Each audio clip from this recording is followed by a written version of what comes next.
Hi friends, welcome back to my YouTube channel. ಎಲ್ಲರೂ ಹೇಗಿದ್ದೀರಾ? ಎಲ್ಲರೂ ಚೆನ್ನಾಗಿದ್ದೀರಾ ಅಂತ ವಿಡಿಯೋ ಸ್ಟಾರ್ಟ್ ಮಾಡ್ತಾ ಇದ್ದೀನಿ.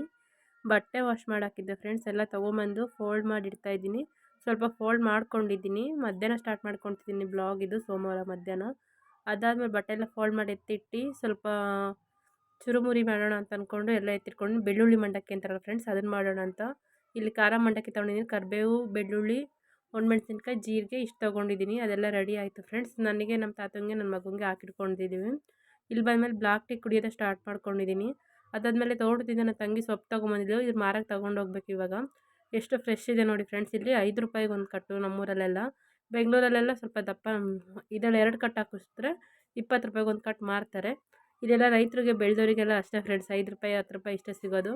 ಅದಾದಮೇಲೆ ನನಗೆ ಮನೆ ಹತ್ರ ತರಕಾರಿ ಬಂದಿತ್ತು. ನಾನು ನನಗೇನೇನು ಬೇಕು ಅದನ್ನೆಲ್ಲ ತೊಗೊಂಡಿದ್ದು. ತೋಟದಲ್ಲೇ ತೊಗೊಂಬಂದಿದ್ದು ಕೊತ್ತಂಬರಿ ಸೊಪ್ಪು ಯೂಸ್ ಮಾಡಿರಲಿಲ್ಲ. ಕ್ಯಾಪ್ಸಿಕಮ್ ಬೇಕಾಯಿತು, ಮತ್ತು ಕ್ಯಾರೆಟು, ನುಗ್ಗೆಕಾಯಿ, ಆಲೂಗೆಡ್ಡೆ, ಟೊಮೊಟೊ ಇಷ್ಟು ತೊಗೊಂಡಿದ್ದೀನಿ. ಆಮೇಲೆ ದೋಸೆ ಸತ ನೆನಾಕಿದ್ದೆ ಫ್ರೆಂಡ್ಸ್. ದೋಸೆ ಹಿಟ್ಟು ಸತ ರುಬ್ತಾ ಇದ್ದೀನಿ. ನೈಟೇ ರುಬ್ಬಿಟ್ಕೊಳ್ತಾ ಇದ್ದೀನಿ ಎಲ್ಲ. ಬೆಳಗ್ಗೆ ದೋಸೆ ಮಾಡೋಣ ಅಂತ ರೆಡಿ ಮಾಡ್ಕೊಳ್ತಾ ಇದ್ದೀನಿ. ನಮ್ಮದು ಊಟ ಎಲ್ಲ ಮುಗಿಸಿ ಇವಾಗ ದೋಸೆ ಹಿಟ್ಟನ್ನ ರುಬ್ಬಿಟ್ಕೊಳ್ತಾ ಇದ್ದೀನಿ. ಅದಾದಮೇಲೆ ನೀಟಾಗಿ ಇಡ್ಲಿಗೆ ಫಸ್ಟ್ ಇಡ್ಲಿ ಮಾಡೋಣ ಅಂದ್ಕೊಂಡೆ. ಅದಾದ್ಮೇಲೆ ಬೇಡ ಅಂದ್ಬಿಟ್ಟು ದೋಸೆನೇ ಮಾಡ್ಕೊಳ್ತಾ ಇದ್ದೀನಿ. ಎಲ್ಲ ಕೆಲಸ ಮುಗಿಸಿ ಪಾತ್ರೆ ಎಲ್ಲ ಆಚೆ ಹಾಕಿದ್ದೀನಿ ತೊಳೆಯೋಣ ಅಂತ. ನನ್ನ ಮಗ ಮತ್ತು ನನ್ನ ತಂಗಿ ಅವರೆಲ್ಲ ಆಟ ಆಡ್ಕೊಂಡು ಕೂತಿದ್ರು. ಅಷ್ಟು ನಾನು ಪಾತ್ರೆ ಎಲ್ಲ ತೊಳ್ಕೊಂಬಂದೆ. ಅಷ್ಟೇ ಕರೆಂಟ್ ಸತ ಹೋಗಿತ್ತು. ಅದಾದಮೇಲೆ ಸ್ವಲ್ಪ ಮುಖ ಎಲ್ಲ ತೊಳ್ಕೊಂಡೆ. ಫುಲ್ ಮುಖ ಎಲ್ಲ ಅಂಟಂಟು ಅಂತ ಅನಿಸ್ತಾ ಇತ್ತು ಫ್ರೆಂಡ್ಸ್. ಹಾಗಾಗಿ ನೈಟ್ ಅನಿಸುತ್ತೆ ಮುಖ ತೊಳ್ಕೊಂಡು ಮಲ್ಕೊಂಡ್ರೆ ಸ್ವಲ್ಪ ನಾನು ಬ್ಲಾಕ್ ಅನ್ನಿಸ್ತಾ ಇದ್ದೀನಿ. ಹಂಗಾಗಿ ಮುಖ ಎಲ್ಲ ತೊಳೆದಿದ್ದೀನಿ. ಇದು ನೆಕ್ಸ್ಟ್ ಡೇ ಮಾರ್ನಿಂಗ್ ಫ್ರೆಂಡ್ಸ್. ತರಕಾರಿ ಪಲ್ಯ ಮಾಡೋಣ ಅಂತ ರೆಡಿ ಮಾಡ್ಕೊಳ್ತಾ ಇದ್ದೀನಿ. ಈ ಕಡೆ ದೋಸೆ ಹಿಟ್ಟು ಸತ ಉಬ್ಬಿ ಬಂದಿತ್ತು ನೀಟಾಗಿ. ಅದನ್ನೆಲ್ಲ ನೀಟಾಗಿ ಸ್ವಲ್ಪ ಉಪ್ಪು ಎಲ್ಲ ಬೆರೆಸ್ಬಿಟ್ಟು ನೀರು ಹಾಕಿ ಅದು ಕರೆಕ್ಟಾಗಿ ಹದ ಮಾಡಿ ಇಟ್ಕೊಳ್ತಾ ಇದ್ದೀನಿ. ಈ ಕಡೆ ಈರುಳ್ಳಿ ಪಲ್ಯ ಮತ್ತು ತರಕಾರಿ ಪಲ್ಯಕ್ಕೆಲ್ಲ ರೆಡಿ ಮಾಡ್ಕೊತಿದ್ದೀನಿ. ಬರೀ ತರಕಾರಿ ಪಲ್ಯ ಏನು ಮಾಡೋಕ್ಕೋಗಲಿಲ್ಲ. ಈರುಳ್ಳಿ ಸ್ವಲ್ಪ ಇತ್ತು, ಹಾಗಾಗಿ ಈರುಳ್ಳಿ ಸ್ವಲ್ಪ ಪಲ್ಯ ಮಾಡೋಣ ಅಂತ ಅಂದ್ಕೊಂಡಿದ್ದೆ. 100 ರೂಪಾಯಿಗೆ 4 ಕೆಜಿ 5 ಕೆಜಿ ಈರುಳ್ಳಿ ಅಲ್ವಾ ಫ್ರೆಂಡ್ಸ್. ಹಾಗಾಗಿ ಈರುಳ್ಳಿ ಪಲ್ಯ ಮಾಡಿಕೊಂಡೆ. ಮತ್ತು ನುಗ್ಗೆಕಾಯಿ ತೊಗೊಂಡಿದ್ದಲ್ಲ, ಹಂಗಾಗಿ ನುಗ್ಗೆಕಾಯಿ ಸಾಂಬಾರು ಸತ ಮಾಡ್ಕೊಂಡಿದ್ದೀನಿ. ನುಗ್ಗೆಕಾಯಿ ಅಂದರೆ ಇಲ್ಲೇ ಮನೆ ಹತ್ರನೇ ತೊಗೊಂಡಿದ್ದು ನುಗ್ಗೆಕಾಯಿ ಇದು. ಅದಾದಮೇಲೆ ತರಕಾರಿ ಪಲ್ಯ ಸತ ರೆಡಿ ಮಾಡ್ಕೊಂಡಿದ್ದೀನಿ. ಮಿಕ್ಸ್ ತರಕಾರಿ ಕ್ಯಾಪ್ಸಿಕಮ್ಮು, ಕ್ಯಾರೆಟು, ಆಲೂಗೆಡ್ಡೆ, ಕಡಲೆಕಾಳು ಇಷ್ಟನ್ನ ಹಾಕ್ಬಿಟ್ಟು ಪಲ್ಯ ಮಾಡ್ಕೊಂಡಿದ್ದೀನಿ. ಒಂದು ಬದನೇಕಾಯಿ ಸತ ಆ್ಯಡ್ ಮಾಡಿಕೊಂಡೆ. ತೋಟಕ್ಕೆ ಕೊಟ್ಟು ಕಳ್ಸೋಕ್ಕೆ ಮತ್ತು ಮನೆಗೆ ದೋಸೆ ಎಲ್ಲ ರೆಡಿ ಮಾಡಿ ಇಟ್ಕೊಳ್ತಾ ಇದ್ದೀನಿ. ಇವಾಗ ನಮ್ಮ ಅಜ್ಜಂಗೆ ಊಟಕ್ಕೆ ಹಾಕ್ಕೊಡ್ಬೇಕು ಫ್ರೆಂಡ್ಸ್. ಹಾಗಾಗಿ ಅವ್ರಿಗೆ ಮುಖ ತೊಳ್ಕೊಳಕ್ಕೆ ನೀರು ಕೊಡೋಕೆ ಹೇಳಿದ್ದೆ ನನ್ನ ಮಗನಿಗೆ. ಅವನು ಮುಖ ತೊಳ್ಕೊಳಕ್ಕೆ ನೀರು ಕೊಡ್ತಾ ಇದ್ದಾನೆ. ನಾನಿವಾಗ ದೋಸೆ, ನುಗ್ಗೆಕಾಯಿ ಸಾಂಬಾರು ಪಲ್ಯ, ಈರುಳ್ಳಿ ಪಲ್ಯ ಸೇರಿಸ್ಬಿಟ್ಟು ನಮ್ಮ ಅಜ್ಜಂಗೆ ಊಟಕ್ಕೆ ಹಾಕ್ಕೊಡ್ತಾ ಇದ್ದೀನಿ. ಇದು ಎಲ್ಲ ಊಟ ಎಲ್ಲ ರೆಡಿ ಆದಮೇಲೆ ಫ್ರೆಂಡ್ಸ್ ಸ್ನಾನ ಮಾಡಿಕೊಂಡು ಪೂಜೆ ಸತ ಮಾಡಿಕೊಂಡು ಅದಾದಮೇಲೆ ನನ್ನ ತಂಗಿ ಡ್ರೆಸ್ ತೊಗೊಂಡು ಬಂದಿದ್ಲು. ಇದು ಅವತ್ತು ತೊಗೊಂಡಿದ್ದೆ ಫ್ರೆಂಡ್ಸ್. ಇದು ನನಗೆ ಕರೆಕ್ಟ್ ಆಗುತ್ತೆ. ಇದ್ರ ಪ್ಯಾಂಟು, ಜೀನ್ಸ್ ಪ್ಯಾಂಟು ಸ್ವಲ್ಪ ಟೈಟ್ ಅನಿಸುತ್ತೆ, ಹಾಗಾಗಿ ಚೇಂಜ್ ಮಾಡ್ಕೊಂಡಿದ್ದೀನಿ. ಇದು 350 ಫ್ರೆಂಡ್ಸ್. ಈ ಟಾಪು ಮತ್ತು ಪ್ಯಾಂಟು ವೇಲು ಸಖತ್ ಕ್ವಾಲಿಟಿ ಚೆನ್ನಾಗೇ ಇದೆ. ಮತ್ತು ಮೀಶೋದಲ್ಲೆಲ್ಲ ಸಿಗುತ್ತಲ್ಲ, ಅದಕ್ಕಿಂತ ಕ್ವಾಲಿಟಿ ಸ್ವಲ್ಪ ಚೆನ್ನಾಗಿದೆ ಫ್ರೆಂಡ್ಸ್. ನೋಡಿ, ಈ ಕಡೆ ಪ್ಯಾಂಟು ಈ ಥರ ಬಂದಿದೆ. ತುಂಬ ಚೆನ್ನಾಗಿ ಕಾಣಿಸುತ್ತೆ ಫ್ರೆಂಡ್ಸ್. ಆಫೀಸ್ ವೇರ್ಗೆ ಮತ್ತು ಪಾರ್ಟಿ ವೇರ್ಗೆಲ್ಲ ಹಾಕ್ಕೊಂಡು ಹೋಗ್ಬೋದು. ಒಂಥರ ಟ್ರೆಡಿಷ್ನಲ್ ಡ್ರೆಸ್ ಥರ ಚೆನ್ನಾಗೇ ಇದೆ. ವೇಲು ಸತ ಅಷ್ಟೇ ಸಾಫ್ಟಾಗಿ ನೀಟಾಗಿ ಬಂದಿದೆ ಫ್ರೆಂಡ್ಸ್. ಆರಾಮಾಗೆ 350 ರುಪೀಸ್ ಕೊಡ್ಬೋದು. ಅದು ಜೀನ್ಸ್ ಪ್ಯಾಂಟ್ ಎಕ್ಸ್ಚೇಂಜ್ ಮಾಡಿಕೊಂಡು ಇದನ್ನು ತೊಗೊಬಂದು, ಮತ್ತು ನನ್ನ ಸೈಜಿಗೆ ಅಷ್ಟು ಕಂಫರ್ಟಬಲಾಗಿ ಪ್ಯಾಂಟ್ ಸಿಗಲಿಲ್ಲ ಅಲ್ಲಿ. ಹಂಗಾಗಿ ಸರಿ ನೀನೇ ತೊಗೊ ಅಂತ ಹೇಳಿದೆ ನನ್ನ ತಂಗಿಗೆ. ಅವಳದಕ್ಕೆ ಟಾಪ್ ತೊಗೊಂಡು ಬಂದಿದ್ದಾಳೆ. ಬಟ್ ಅವಳಿಗೆ ತುಂಬ ದೊಡ್ಡ ಸೈಜ್ ಆಗುತ್ತೆ. ಇದನ್ನು ಇಡಿಸ್ಬೇಕು. ಅವಳ ಸೈಜಿಗೆ ಯಾವ ಡ್ರೆಸ್ಸು ಅಷ್ಟು ಕಂಫರ್ಟಬಲಾಗಿ ಸಿಗೋಲ್ಲ ಫ್ರೆಂಡ್ಸ್. ಈ ಕಡೆ ಎಮ್ಮು ಅಲ್ಲ, ಈ ಕಡೆ ಎಕ್ಸೆಲ್ ಆ ಥರ ಇದ್ದಾಳೆ ಅವಳು.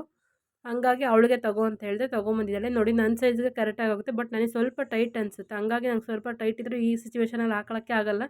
ಅದಕ್ಕೆ ಬೇಡ, ನೀನೇ ಸ್ವಲ್ಪ ಇಡಿಸ್ಕೊಂಡು ನೀನೇ ಹಾಕ್ಕೋ ಅಂತ ಹೇಳಿದ್ದೀನಿ. ಡ್ರೆಸ್ ಹೇಗಿದೆ ಕಮೆಂಟ್ ಮಾಡಿ ಫ್ರೆಂಡ್ಸ್. ಕೊಡ್ಬೋದಾ 350 ಏನು ಅಂತ.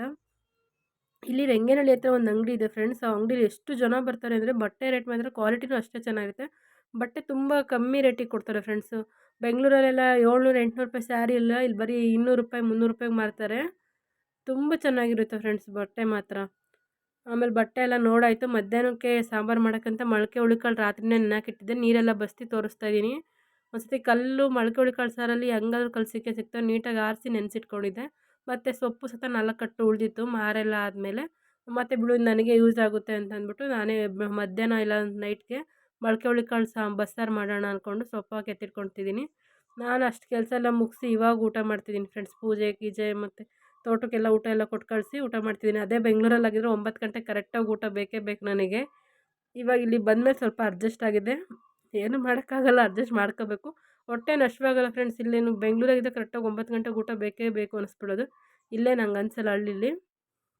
ಅದಾದಮೇಲೆ ಇಲ್ಲಿ ಸೊಪ್ಪು ಮನೆ ಮುಂದೆ ನೋಡಿ ಫ್ರೆಂಡ್ಸ್, ಎಷ್ಟು ಸೊಪ್ಪು ಬೆಳ್ಕೊಂಬಿಟ್ಟಿದೆ ಅಂದರೆ ಫುಲ್ಲು ಹಸ್ರು ಬೆಳ್ಕೊಂಬಿಟ್ಟಿದೆ. ಇಲ್ಲಿ ಗಿಡ ಎಲ್ಲ ಕಿತ್ತು ಕ್ಲೀನ್ ಮಾಡ್ಕೋಬೇಕು. ಆದರೆ ನನಗೆ ಕೀಳೋಣ ಅಂತ ಎಲ್ಲ ಕ್ಲೀನ್ ಮಾಡೋಣ ಅಂತ ಅಂದ್ಕೊಂಡು ಬಂದೆ, ಖುಷಿ ಮಲಗಿಸ್ಬಿಟ್ಟು.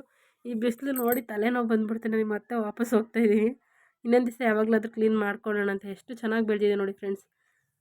ಇಲ್ಲಿ ಫಸ್ಟು ಗೊಬ್ಬರ ಎಲ್ಲ ಹಾಕ್ತಾಯಿದ್ವಿ, ತಿಪ್ಪೆ ಇತ್ತು, ಹಂಗಾಗಿ ಇಷ್ಟು ಚೆನ್ನಾಗಿ ಗ್ರೀನಾಗಿ ಸೊಪ್ಪು ಬೆಳ್ಕೊಂಡಿದೆ. ಹಂಗಾಗಿ ಯೂಸ್ ಏನು ಮಾಡಲ್ಲ. ಅಲ್ಲಿ ಹಾವುಗಳಿರ್ತವೆ ಫ್ರೆಂಡ್ಸ್, ಅದನ್ನು ಕ್ಲೀನ್ ಮಾಡ್ಕೋಬೇಕು ಅಂತ. ಹಾವು ಬರುತ್ತೆ ಅಂತ ಕ್ಲೀನ್ ಮಾಡ್ಕೋಬೇಕು ಫ್ರೆಂಡ್ಸ್. ಮತ್ತು ಸೊಳ್ಳೆ ಕಾಟನೂ ಜಾಸ್ತಿ ಆಗಿಬಿಡುತ್ತೆ. ಇದೆಲ್ಲ ಅವಾಯ್ಡ್ ಮಾಡಬೇಕಂದ್ರೆ ನಾವೇ ಮನೆ ಹತ್ರ ಎಲ್ಲ ಸ್ವಲ್ಪ ನೀಟಾಗಿ ಇಟ್ಕೋಬೇಕು. ಅಡಿಕೆ ಗಿಡದಲ್ಲೂ ಸತ್ತ ಕಳೆ ಎಲ್ಲ ಬೆಳೆದಿದೆ. ಮನೆ ಮುಂದೆನೂ ಸತ್ತ ಸೊಪ್ಪು ಏನೇನೋ ಗಿಡ ಎಲ್ಲ ಬೆಳೆದ್ಬಿಟ್ಟಿದೆ ಫ್ರೆಂಡ್ಸ್, ಹುಲ್ಲು ಎಲ್ಲ. ಅದೆಲ್ಲ ಕ್ಲೀನ್ ಮಾಡ್ಕೋಬೇಕು. ಇವಾಗ ಸದ್ಯಕ್ಕೆ ಮೂಡಿಲ್ಲ, ಹಂಗಾಗಿ ಇವಾಗ ಸದ್ಯಕ್ಕೆ ಏನು ಮಾಡೋಕ್ಕೆ ಹೋಗಲಿಲ್ಲ. ನಾಳೆ ಏನಾದರೂ ಕ್ಲೀನ್ ಮಾಡಿ ಮಲಗಿದಾನೆ. ನಾಳೆ ಎಲ್ಲ ಕ್ಲೀನ್ ಮಾಡಿ ನೋಡಿ ಫ್ರೆಂಡ್ಸ್, ಇಲ್ಲೆಲ್ಲ ಫುಲ್ಲು ಕಳೆ ಥರ ಬೆಳೆದಿದೆ. ನಮ್ಮ ಅಮ್ಮ ಬಂದಾಗ ಒಂದ್ಸತಿ ಕ್ಲೀನ್ ಮಾಡಿ ಹೋಗಿತ್ತು, ತೋಟದಿಂದ ಬಂದಾಗ. ಈಗ ಮತ್ತೆ ಶನಿವಾರ ಬರ್ತೈತೆ, ನಮ್ಮ ಅಮ್ಮ ಅಷ್ಟೊತ್ತಿ ಕ್ಲೀನ್ ಮಾಡಿ ಇಟ್ಕೋಬೇಕು. ಇಲ್ಲಾಂದರೆ ಏನು ಮಾಡ್ತೀರಿ ನೀವಿಬ್ಬರು ಮನೆಗಿದ್ದೆ ಅಂತ ಬೈತಾ ಇರ್ತೈತೆ. ಅದಕ್ಕೆ ಮುಂಚೆನೇ ಸ್ವಲ್ಪ ಕ್ಲೀನ್ ಮಾಡಿ ಇಟ್ಕೊಂಡ್ರೆ ಬೈಸ್ಕೊಳ್ಳೋದಾದ್ರೆ ತಪ್ತೈತೆ ಅಂದ್ಕೊಂಡು ಕ್ಲೀನ್ ಮಾಡ್ಕೊತೀನಿ.